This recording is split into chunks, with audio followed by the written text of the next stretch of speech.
You may think you had a good weekend. Weather was nice. You went out, you were with family. You had a good time, right? You feel like you had a good week. Cam, you feel like you had a good weekend? No, but Okay, well, Cam's a terrible example then. But you may be sitting at work in a good mood and saying, yeah, I had a good weekend this weekend. Cut the grass, got the grocery shopping done, still had time just kind of hang out around the house. Maybe you went out and saw the new Batman movie, which I did. We may talk about that here a little bit, but no, I but didn't get to see it. it's not spoilers, no spoilers. Okay, But cool. so you think you had a good weekend. You did not have a better weekend than Jordan Davis. And you most certainly did not have a better recruiting weekend than the University of Georgia. But we got to dive into it because, listen, Todd McShay, one of the, you say 5 leading draft experts out there.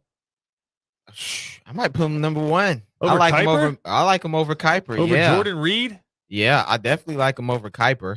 I love Mel Kiper too, but I'll take Todd All right, so McShay. Todd McShay is certainly top 5. This is from Todd McShay.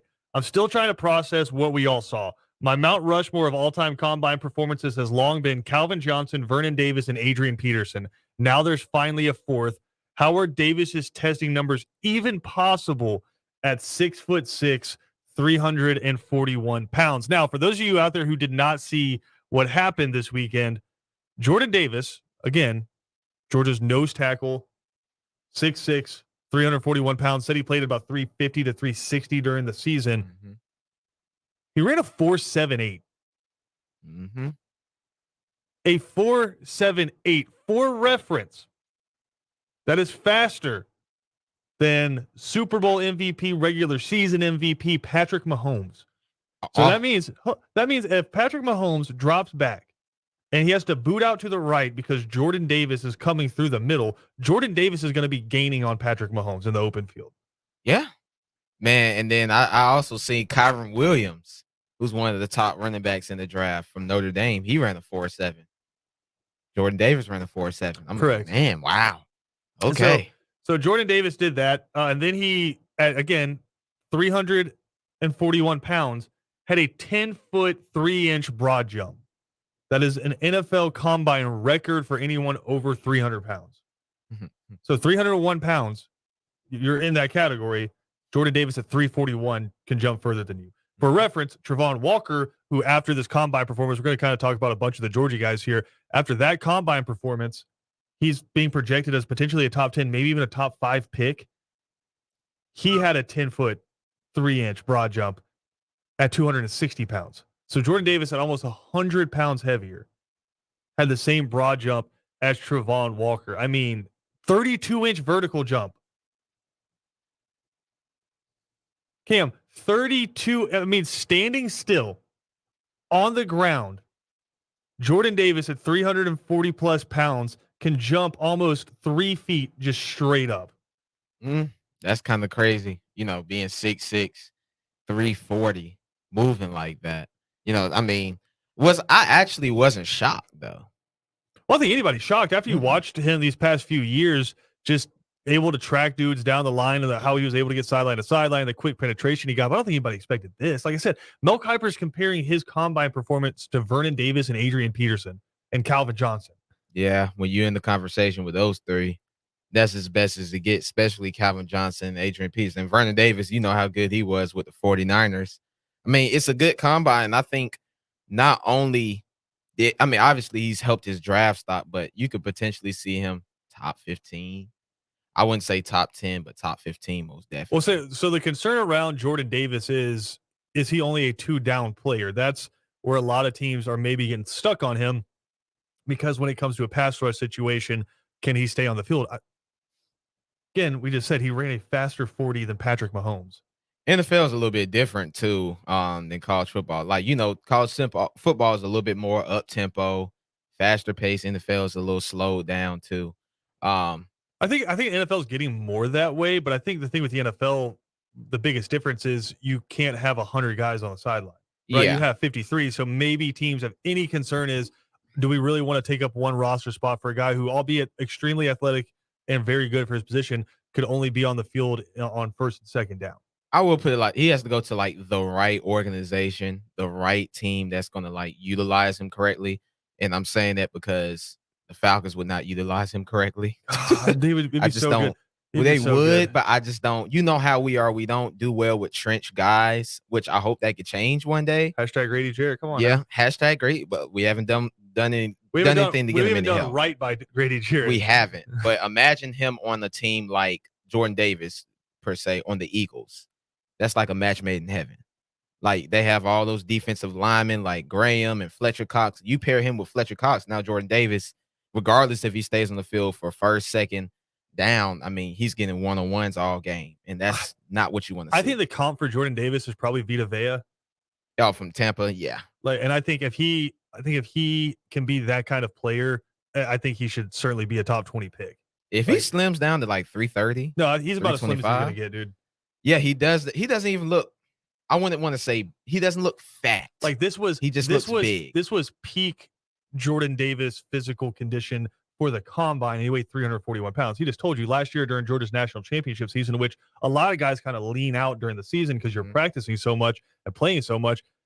Dude was weighing between 350 and 360. So that's his playing weight.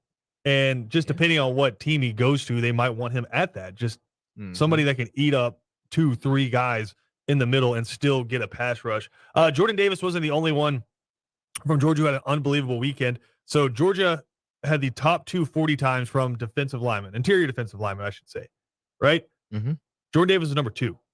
Number 1, his running mate, Devonta Wyatt, with a 4.77. And a lot of people were excited to see him after the Senior Bowl just because of how quick he is. Mm-hmm. I think he's played his way into certainly being a first-round pick. Yeah, I agree. I remember before the combine and kind of Senior Bowl, they had him like second, third round pick. And we saw, the video of him, who was it, eating Cade Mays at the Senior Bowl? Yeah. Yeah, we saw that video. And then in the combine, you performed well. I think it'd be a first-round pick, too. All these guys are going to be like literal steals because I don't know if any of them go in the top 10, but they're going to be steals. I can say that. So I think Travon Walker, he has a chance. I think he probably goes top 10. So at 6'5", 272 pounds, Travon Walker ran a 4.51, which is faster than a lot of DBs.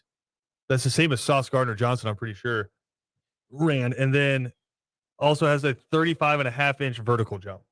Well, I believe the vertical jump. He was good at basketball in high school. Well, no, dude's different. Yeah, like his freshman year at Georgia, maybe even a little bit of sophomore year, but certainly his freshman year, he was running down on kickoffs at 280. Yeah, the dude's athletic. Like my first time seeing Upton Lee, him, right? Yeah, Upton Lee. They didn't lose a game when they played in high school. So so he could jump in basketball. So I believe all of that. Now I know he's athletic, but playing his way into the top 10. I could solely believe that based on, his potential, the way he moves, kind of like the traits and all that stuff. So I could possibly see that. Maybe I know the Jets are interested in another pass rusher. They could probably, I think they have 2 top 10 picks and the Giants have 2 top 10 picks. They're interested in the pass rusher. You could see that happening because I see now that people are not as high on Thibodeau as they were at the beginning of the season. Aiden Hutchinson, his hype is kind of dying down. I mean, not dying down. I don't know if his hype's dying down. I just think it's kind of like you don't want to be the Heisman favorite too early in the season, even though there's no voting on this. It's just a team picking you. It's just with the public perception. He's been the number 1 overall pick, quote unquote, for so long now that I think people are getting bored. But I do think there's legitimate concerns about Kayvon Thibodeau. He sat out some of the workouts at the combine, and there's some people who are just kind of questioning like his motor. Yeah, his drive for the game, which I think is interesting because it seems like anytime a player steps outside of just the football field, because Kayvon Thibodeau was on the Fox national championship broadcast and was saying a whole lot of things on there. And so I wonder if that kind of hurt him in the public perception, which isn't going to matter for a football team taking him. But I don't know, man. I see Aiden Hutchinson, and I know I've been on this for a while, but I see Aiden Hutchinson and I see him work out through the combine, and I don't see anything special. Like no. I think he's certainly deserving of being a first-round pick as an edge rusher. Like but is there anything different than a Travon Walker? Is there anything different than a Kayvon Thibodeau? I mean, no. Well, I mean, I agree with you. When I saw him at Michigan, he had a good game against Ohio State. He had 3 good games game. this year. Yeah, it's a rivalry game. You're supposed to play good. But for the most part, Aiden Hutchinson is a solid first-round pick. Nobody's denying that. But to say he's a top 5 pick, I don't believe. I don't even think he's a top 10 pick. Everyone certainly thinks he's the number 1 overall pick. I don't see what they're seeing in that situation, him being number one, I don't see him being a top 10 pick just because of the fact, like, I don't know how high his ceiling is. Like, I know where his floor is at, which is right now. His floor is get 8 to 10 sacks a year, and you're a pretty solid NFL pass rusher. There's nothing wrong with that. Kind of like a Trey Hendrickson from the Cincinnati Bengals, who gets you about 8 to 10 sacks, maybe lead the league in sacks from 1 year like he did with the Saints. But you're not going to be a premier every down pass rusher for your entire career. I don't see that with him. I don't see that with Thibodeau. I see a lot of really solid pass rushers this year. But I will tell you this: I did fall into the hype. And you know how big I was about Falcons not drafting the QB, and then next thing you know, everybody's getting wild from Malik Willis. You and knew they that was said, gonna happen, though. Yeah, but they Dude has a said he cannon had for an a arm. great week. They said he had a cannon for an arm, mobile, nailed the interviews, and a then, guy and then, you want. and then just so happened to be helping a person out on the side of the street Yeah. with a camera. I'm not saying. I mean, not saying I'm I'm not going to even set touch up. on that. Nah. I don't know if it was set up But or not. that certainly benefited him. But it's crazy, he's they say he's been nailing interviews, and now some people have been saying he's QB1, and I'm just like, Falcons, if he's there at 8 and everybody's clamoring for him, and he has that strong arm, and he's mobile, why not? Why not? Because people are going to trade I've had the same up. thought about this the entire time. Is you need everything. Yeah. And so if you think the guy at 8 is your future franchise quarterback, yeah. if you're like, this is I can go ahead and start the succession line from Matt Ryan with this person. Mm-hmm. Take him. It's fine. Like, because you don't want to be up there. Yeah, you can't overvalue your franchise quarterback. And you don't want to be in this position again next year, because this upcoming season you want to at least. Do you want to be the Packers, where you take Jordan Love and he hasn't done anything for your team now in what, 3 years? Well, I don't think we have an Aaron Rodgers either. I love, but Matt Ryan's going to be there for at least next year. No. Like I want Matt. The thought with the Packers was what has happened with the Packers was going to happen. Like, that was the thought. It's like they knew there was bad blood between ownership and between the coaching staff and Aaron Rodgers. And okay, let's go get Jordan Love, and we're going to eventually transition away from Aaron Rodgers. I'll go as far as saying this. Now they're ready to make him the richest player in the history of the NFL. I'll go as far as saying this, though. So that's what happens when you reach on a quarterback. If we had Matt for this year and next year, I wouldn't be mad. You probably do. Yeah, I wouldn't be mad. If Malik Willis had to sit for 2 years, why not? Aaron Rodgers sat for 3. Look how that turned out. You got a Super Bowl and 4 MVPs with him. But I don't care how long Malik Willis has to sit out, as long as he's ready for when he gets into the game, when it's time to come, he's ready to play. Here's where I disagree with you, though, is I think there's a couple of ways to win in the NFL. They're the most prominent ways, and we saw both of them on display this past season. Is one way is you have your franchise quarterback, and typically you're going to have to pay him. And so what you're hoping is I can pay my franchise quarterback, and then I'll have some young wide receivers, young DBs, rotating some guys on the defensive line, paying my left tackle probably big, and that's how I can work my salary cap structure.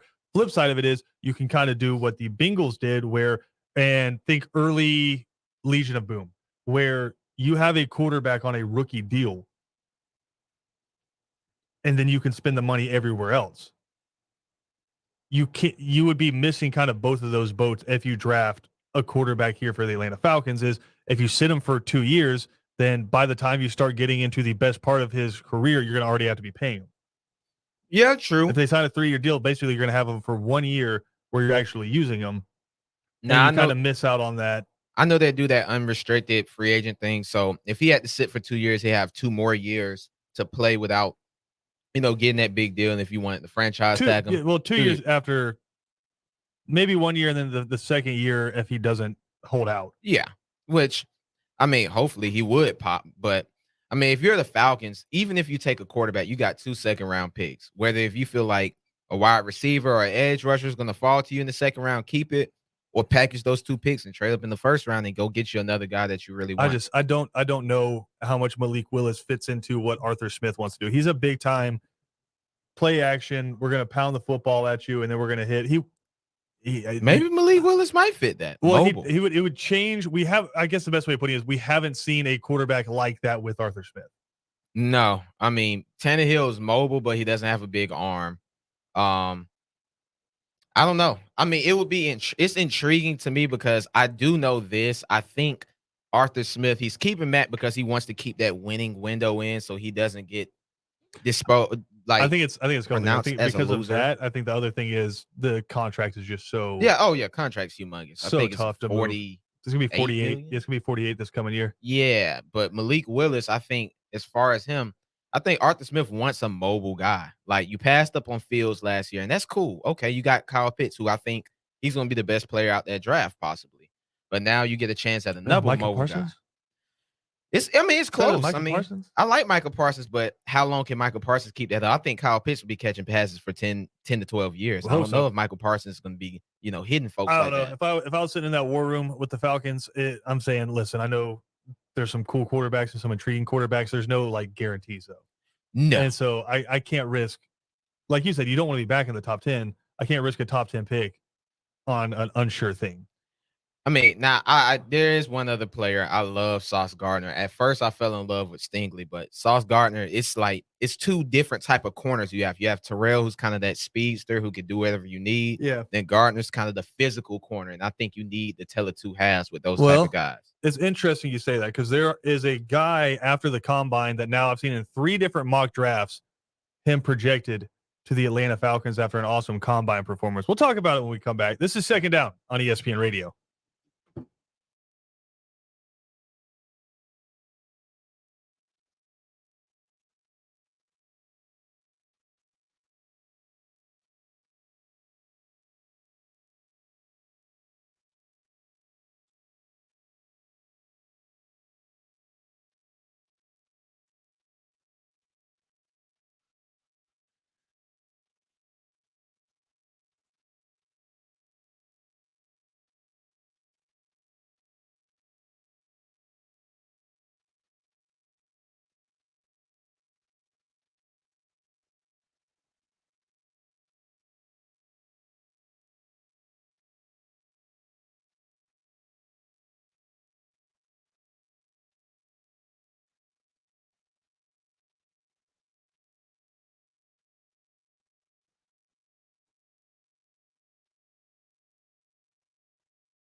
Second Down on ESPN Radio is presented to you by the Uniform Source. Christian O'Kell alongside Cam Urshery. Glad to have y'all hanging out with us here on this Monday afternoon. Cam, congratulations, man. Both teams from your alma mater. Oh, yeah. Going to the dance. Woo! Kind of. Okay. I'm not going to complain because they both get to go to the dance. The guys, 15 and 12, SEAC champions, 8th seed. Get it. 15 and 12. Usually they have to put you in there as an auto bid if you win a conference champion, but you're almost 500. 8th seed, I think, is fair. What they did to the Savannah State women's basketball team, though, I think was kind of wrong. Oh, yeah. 27 and 2. You lose by 2 points in the championship game, and you're an 8th seed. Well, I've talked to some of the girls, and they were really upset about that because their 2 losses are against the 6th seed, who's in their bracket as well, who's also nationally ranked. Those are the only 2 losses. You lost them by 2 in the championship game, and right? lost them, and then lost to them by 7.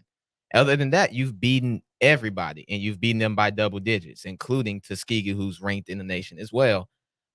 It's a tough slot where they put them at, especially at number 8 being the lowest seed. Now they have to play the number 2 team in Division II, but they have a lot of talent on that team. And I talked to some of them this morning. They're prepared. They understood kind of where they messed up. They blew a lead against Benedict. Let's just call it what it is. They blew a 14-point lead. Can you in really the fourth. mess up though if you lose by 2 in the championship and you went 27 and 1 outside of that? In their minds, they felt like they messed up because it was it was a team that they knew they were going to see again. They had lost to them in the beginning of the year, then beat them at home, and then they were like, "Yeah, we're going to see them again. We're going to see them again." And they knew it.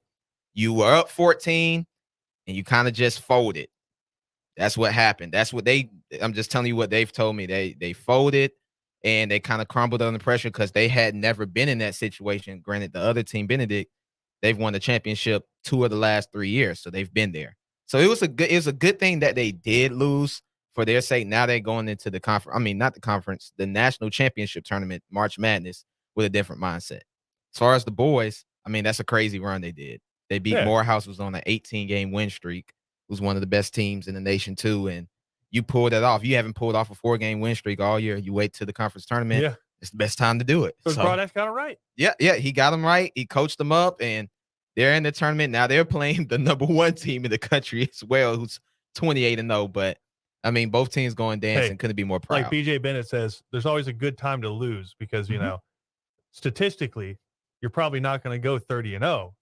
So Yeah, I mean, we'll see, but I'm proud of both teams. A lot of cool people on both teams. Well, can we say also, it took this, but Shannon Sharp. Yeah, I saw that. The biggest alum in Savannah State history, finally showing some love. I'm not saying he doesn't support his school. I'm just saying for a while, there's just been kind of some like, hey, can we just get some love? Yeah, I mean, I understand we haven't been winning, so there's no love to get. The football team went undefeated in the conference play last year. Well, 2 years ago now. I understand that was the first year. Maybe Shannon had a lot of things going on, but I've seen where he shouted out Savannah State a few times. But it was kind of cool to see that. Is it fair to say Savannah State most successful basketball program in the state of Georgia right now? Absolutely. No, it is fair. I mean, Georgia's women's team should make the tournament. Georgia Tech might make the tournament. Georgia State is playing in the conference championship game against Louisiana tonight at 7, but outside of that, it's kind of been a meh year. Yeah, I think both teams from the school are going. Yeah, to the going dancing. I would say, I mean, the girls are 27-2. How much better can you get? But it is wrong for them to be slotted at the 8th seed. That I will never understand that. How you're 27-2 and the team you're playing in the number 1 seed is 26-2. Just doesn't make sense. It doesn't matter if you won your conference tournament, but they feel like they have a lot to prove. And, they play this Friday. I will be watching. Hopefully, they do well and they play well. So I'm excited. Home? No, they have to travel to Tennessee. For the girls, it's Tennessee. For the boys, they have to travel to, I think, Florida to play their school. I think it's Nova Southwestern University, who's number 1 in the country, and the girls Union in Tennessee. So they got a lot of traveling to do, but you got to be road warriors at this point, so that's what matters. It is. Well, I guess that was more my question is like, they're not actually regionals yet. They're going to be Mm-mm. playing the teams at home. Yeah, Like, they're going to their regionals. schools. I think Would regionals be is the Elite next. Eight. Would be the I think I saw on the thing it would be the next. If you make it to the next round, Mhm. then you go to it's technically the regionals. Yeah, I know Okay. that right now they're playing, they'll be going on the road traveling, and there's nothing wrong with that. Get some Yeah. traveling experience, and I mean, it's win or go home regardless of where you play now. It's a big chance. It's that time of the year where all of a sudden during your you'll just be sitting in the office and somebody's screaming at 11 o'clock in the morning. You're like, what the? Oh, it's basketball season. Yeah, I mean, some of the best time throughout this year. March Madness is coming up. D2 starts this week. I know our friend Lindsey Goff scared her coworkers yesterday when she was screaming in the office when the Kentucky women's basketball team upset South Carolina. Yeah, I saw. Listen, that was a huge upset. Tis the season. Speaking of upsets, could see a surprise pick at number 8. I told you 3 different mock drafts following the combine camp have the same guy going to the Atlanta Falcons. Don't upset me. Do you care to guess? I get 2 guesses. Go. Thibodeau? Nope. Evan Neal? Nope. He's not making it that far in any of them. Travon Walker from the University of Georgia. I think the reasoning behind that is his measurables, right? Mm-hmm. Came in 6'5", pushing 270, and ran a 4.51. Okay. And so in that Dean Pease defense, feel like he can play defensive end or kind of like a stand-up outside linebacker rush role. Mm-hmm. Like I said, dude, as a freshman at 280 pounds, was running down on kickoffs. Mm-hmm. There's a play against Florida where he kind of dropped into like a middle linebacker role, and you're like, okay, if that blitz doesn't get home, it's going to be a bust. Nope, he dropped in that middle linebacker role. Georgia only sent forward, didn't get home. Anthony Richardson still got the ball off, and Travon Walker almost picked it, and the ball ended up being intercepted by, I think, Nolan Smith. So, like, the dude can play ball, and I think he can fit a lot of different positions, but I still have the same kind of concern, maybe a little bit less so, because he's not a singular pass rusher. He's just a defensive lineman. And I say just in a very complimentary way, right? He can do everything. 5-tool player, right? He can stop the rush. He can set the edge. He can get after the passer, right? You can slide him along a bunch of different parts of the defensive line. I'd feel more comfortable about the Falcons drafting Travon Walker. Mm-hmm. And I don't want this to come off as homerism, but I feel more comfortable about them drafting Travon Walker than Kayvon Thibodeau. Because you're not sliding Thibodeau inside. No, you're not sliding inside. I think the issue I have with the Falcons is you need something that's very impactful on every down. And I'm not saying he's not impactful, but I don't feel like we have a roster that's suited for him to necessarily come in and just be that impactful player that he is, because I don't think there's any player that could do that anywhere. Man, it's like, so tough about, like, with the instant Falcons. Impact, and I guess wide receiver, go get Drake London if he's still there. But like, I don't even know if I will take him. But I'm saying, if you're talking about like, I need instant impact as a rookie, I don't know outside of a skill guy what position. Like maybe another corner. No, I do feel like Sauce Gardner will be. I mean, I think he's going to be the real deal. But eventually, like, the Falcons were number 32 in sacks in the NFL last year. Yeah, and I know this is what we've been talking about since like 2008. That's the thing. It's so hard to project what they need because they need everything. So, like, with this number 8 pick, you couldn't go wrong. Like, if they got Tyler Lindenbaum, the center from Iowa, I wouldn't even be mad because you need a center. Look how bad we were with Matt Hennessy at center this year. Here's what I'd say about the interior offensive line is I think that's deeper than some of the other spots. Yes. So I think you can go, if you feel like a guy's identified, whether it's Thibodeau or Travon Walker, right? You're like, okay, this guy, I can put him at defensive end, and I have him and Grady Jarrett, and then hopefully Marlon Davidson and some of these other guys can figure it out. And I feel pretty good about the first 4 guys I'm putting out there. Then you can go get Darian Kennard out of Kentucky right, in the second round. There's a bunch of good, maybe a Sawyer or a Schaefer, right? Go get one of those guys in the second round, because there's going to be a bunch of really good interior offensive linemen. But you need help everywhere. I think corner and wide receiver is kind of where I'm at with that too. Yeah. I think, like, when the Falcons come back around, a John Mechie or a Jameson Williams, cool kid, or a George Pickens. BJ said it the other day. I don't know if you watched him, but he ran a 4.36 at the combine. I'm like, oh, Christian Watkins from the North Dakota State. Yeah. 6'5", like 200 something pounds. Like, he's a literal unicorn. He's going to be there in the second round. I don't know if he's going to be a first round pick. He's going to be a second round. You have 2 second round picks. That's why I'm with the Falcons. I don't know what you do. but you definitely create depth in the second round because you have those 2 picks. Because one of those picks is from Tennessee, from trading Julio Jones, of course. But that 8th pick, I mean, you could do whatever you want. If you want to get Lindenbaum, cool. If you want to get Sauce, cool. Malik Willis, I whoever think you can want. literally take best available. So it's Best like available. if you're sitting there, there's no position group outside of maybe tackle where you're like, I feel good, right? Mhm. Like maybe tackle, you're like, okay, I don't need this. Like Jake Matthews is still an All-Pro. Like I'm okay here. I should say All-Pro, Pro Bowl level. Yeah, he's decent. Pro Bowl level. I should have said All-Pro, Pro Bowl level, right?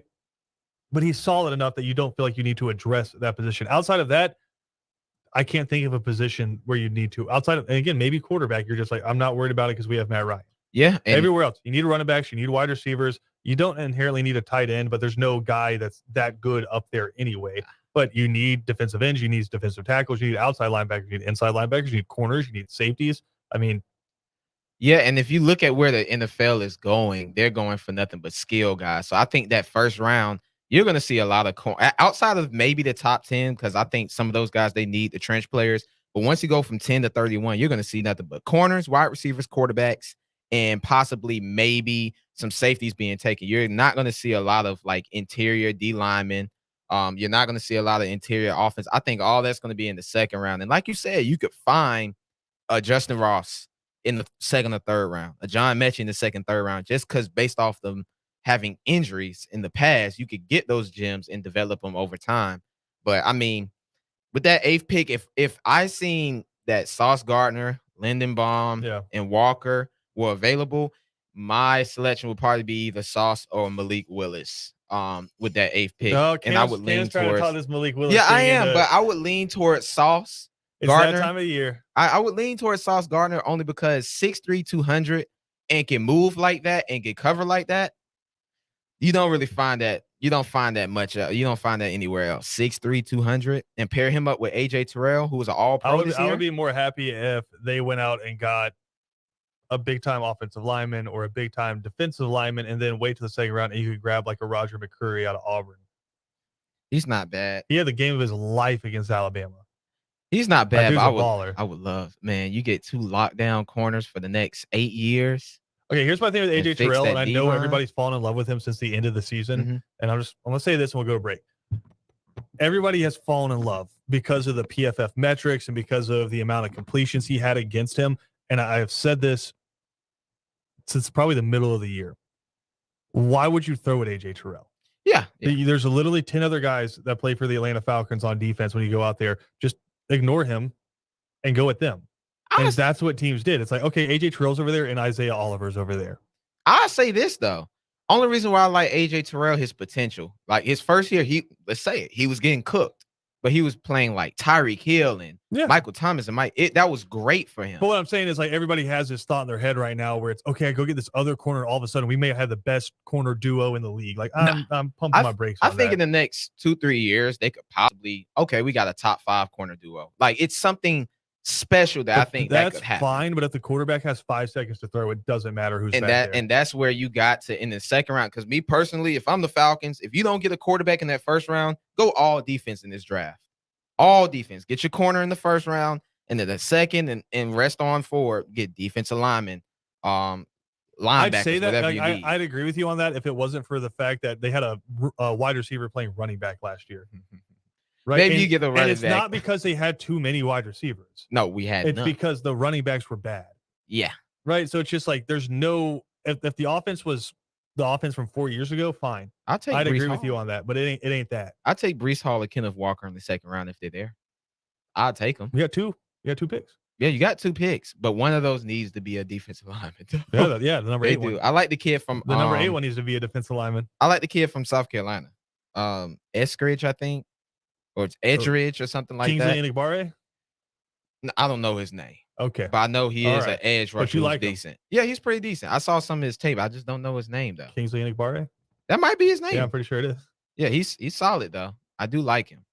Possibly get him in the second round, but there's a lot of options. I'm not a GM. I do radio. It's a beautiful thing about being a Falcons fan is everything is available because you need literally everything. Kind of like the Jaguars. Let's take a quick break. We'll come back with more. This is Second Down on ESPN Radio.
Second Down on ESPN Radio is presented to you by the Uniform Source.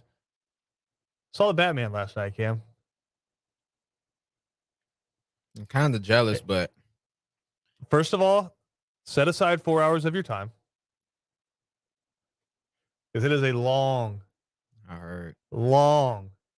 movie, but in a good way, right? Where it's every time you feel like it's kind of steering towards the climactic scene. Nope. You're just getting started. Thought the villain was pretty dang good. There were some teasers. It ain't Christopher Nolan, Batman. so it's not the Dark Knight, but nothing's ever going to be the Dark Knight. Dark Knight's the best superhero movie ever. Whoa. Ever? With the Joker? Yeah. They made better superhero, just like a standalone superhero movie Oh, by itself. standalone. Okay. Well, Like standalone. a movie by itself. Name a No. better. Standalone, you might have a point. What were you gonna say? No, I thought you were saying superhero movie ever, like, Avengers just doesn't exist at all. So here's the thing about the Avengers is like if you're just watching the Avengers, it's really good. But like half of the reason why Endgame is so good is all of the emotions that you have from previous movies. I think Infinity War was better than Endgame, though. I would say the reason why it's so good is because of all of the movies leading up to it, right? Like you have the Captain America backstory, you have the Iron Man backstory, you have the Black Panther backstory all coming into it, right? Whereas the Dark Knight, from beginning to end, just with the Joker, with the bank robbing scene at the beginning, all the way through with the two fairies going on out there, like it doesn't get better. It's giving you some like GTA heist vibes. Yeah. Dark Knight was lit, man. I mean, nothing's gonna top that though, as far as especially here's with what Batman. I'll say about this though. Number one, Robert Pattinson did a really good job. Okay. Like, I didn't think it was possible, like coming into that for me to be like, I knew it was gonna be more detective Batman, which is what it was. But I was like, they're gonna try to make him seem tougher and try to like overcompensate for like his Twilight and Harry Potter background. No, dude was just bad. Like he was awesome. And so he was good there. And then the actual detective side of it was really cool to see. It wasn't just like explosions every 3 minutes. It was kind of more like a Sin City feel to it, especially at the beginning. That might be a little too early for you. I haven't seen Sin City. I don't think. But just so. more of that noir style to it. Investigations. I have to see it. I mean, and also maybe best Catwoman since Michelle Pfeiffer. I want to see it because I mean, I was supposed to go with somebody, but just that's call him out. No, call him out. Let's go. Kristen, okay. my girlfriend Kristen. Let her know. Somebody was too sleepy to go. Kristen, what happened? Too sleepy. Kristen, what happened? Can I ask you something? If you're in a movie theater and somebody has their phone out, do you say anything? No. Does that bother you? Or Not really. Not really. It doesn't bother me. Well, you know what? Because it's a dark movie, like not like figuratively, like literally. No, the entire movie takes place at night. It is I believe it. It is a dark movie, right? And so somebody with their phone like on full blast in the middle of the theater is super distracting. Just don't be near me. Oh, okay. So if you're in the movie theater and you're watching like literally a movie that is just at night, and there's a guy one row ahead of you to your left, and he just has his phone out in his face on full blast, like on Snapchat, the white background. You're not going. No. I just look at them crazy because I just leave people alone. You just like cover your mouth so they don't know where the phone goes. Put your phone away. My friends would do that. I'm more of the chill person. I just go in public and I'll just look at the person for a while. I mean, wait, do I have time for this? No, okay. Just getting off topic. Like today, I'm literally driving into the office. And I kid you not, this is not a lie. I'm driving and a car is coming this way towards me on the road, the opposite way, about to hit me head on. On the interstate? No, on the road, right beside Bramelli Boys. Okay. And I'm yelling like on the wrong side of the road, and the lady just did not care. Like, just didn't care. Looked at me crazy like this when I swerved to the right lane and just did this. I'm like, okay, cool. I guess we on that type of time today, huh? I don't know how we got there from somebody with their phone at a theater, but I appreciate it. Because I'm usually not a rude person, but that made me, I was really rude. Is it rude if you're responding to rudeness? No. There's clearly a giant graphic before the movie starts that says, please put your phone away. Put your phone away. Yeah. And you know what? I'm fine if you have to be on your phone, but there's this really cool thing. If you go to your phone, you can adjust your brightness. And if you drag it all the way down to where it's like that, cool. I don't care. That's fine. I try not to be on my phone for the most part in the movies, especially with a 3-hour movie like Batman. Like, pay attention. Those are the best movies. You pay attention to detail because you might miss something from the beginning that might be important at the end.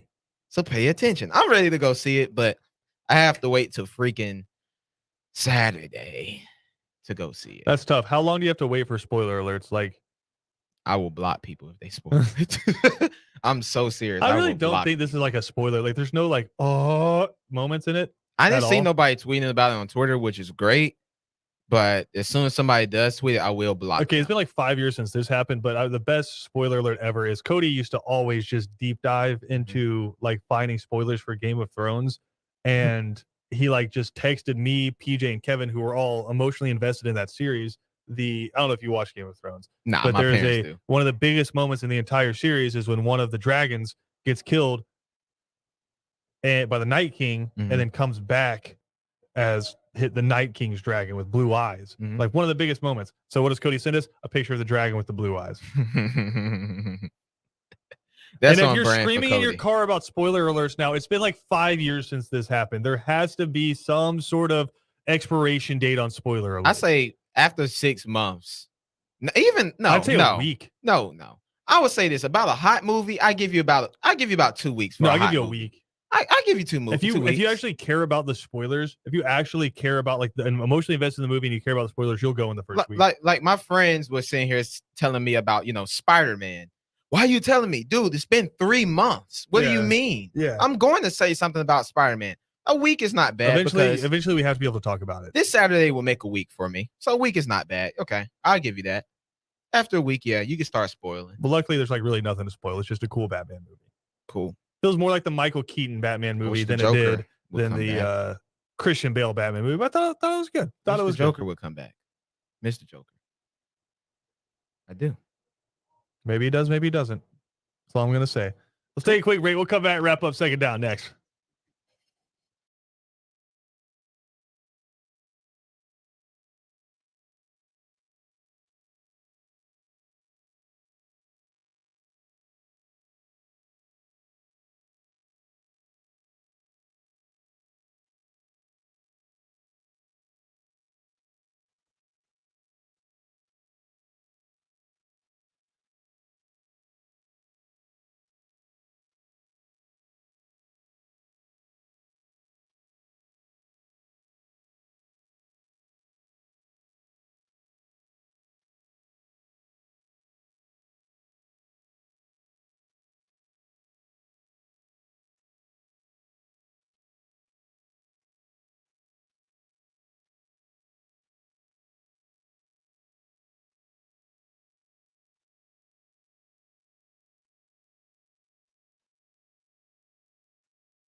3 and Out coming up next. Ben Troop and Kevin Thomas. BJ Bennett with a day off. He will be back tomorrow. But Cam, you said before you came on the show, you were observing some of the barbershop conversation between LeBron James and Antonio Brown.